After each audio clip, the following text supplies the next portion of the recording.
Assalamualaikum warahmatullahi wabarakatuh. Melanjutkan semester 3 pada indikator pencapaian Al-Quran Hadis. Yang pertama yaitu menjelaskan pengertian Al-Quran, bukti keautentikan fungsi Al-Quran, dan isi pokok Al-Quran. Yang pertama yaitu pengertian Al-Quran.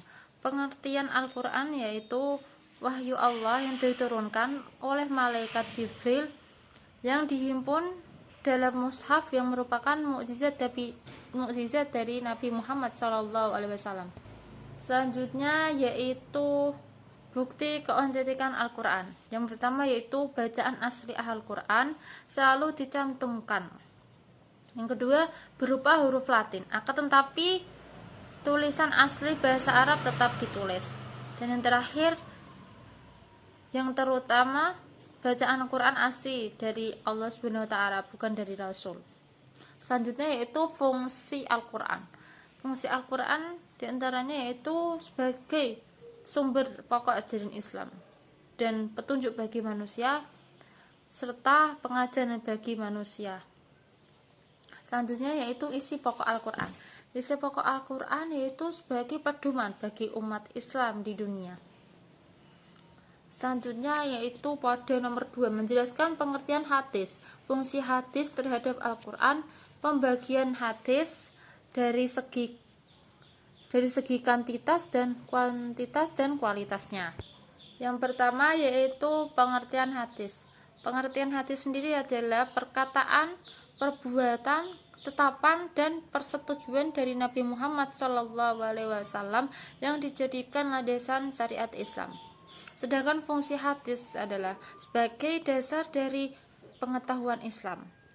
Dan pembagian hadis dari segi kuantitas dan kualitasnya, yaitu dari segi kuantitas terbagi menjadi 2, yaitu hadis mutawatir dan ahad, sedangkan dari kualitas terbagi menjadi 3, yaitu hadis sahih, hasan, dan dhaif. Selanjutnya yaitu menjelaskan sejarah kodifikasi Al-Quran dan hadis. Sejarah kodifikasi Al-Quran yaitu ada 4 masa. Yang pertama adalah pada masa Rasulullah SAW dengan dibantu para sahabatnya untuk sarana penulisan Al-Quran. Maka ditulis di antara pelepah kurma, tulang belulang, batu, kain, dan sebagainya. Sedangkan pada masa Khalifah Abu Bakar yaitu terjadinya perang Yamamah untuk menumpas orang-orang yang murtad. Sedangkan pada masa Utsman bin Affan, pada masa ini wilayah kaum muslimin menjadi luas, tersebar hingga benua Afrika. Dan pada masa setelah Utsman bin Affan, Islam tersebar luas di penjuru dunia. Sedangkan sejarah kodifikasi hadis juga ada 4 fase, yaitu pada masa Nabi, teks hadis telah dicatat oleh para sahabat, namun masih dalam hitungan kecil. Setelah Nabi wafat, hadis selalu berlanjutan, tradisi yang dipertahankan dalam kehidupan sahabat serta tabi'in. Dan yang ketiga, saat persebaran wilayah Islam semakin luas, perpecahan kelompok juga semakin banyak. Terjadi maka sunnah atau hadis kemudian diformulasikan ke dalam bentuk teks untuk menjadi pengikat pengetahuan hadis sampai sekarang. Selanjutnya yaitu menunjukkan poin keempat yaitu menunjukkan dalil bahwa Al-Quran adalah pedoman hidup dan sumber hukum umat Islam yang terdapat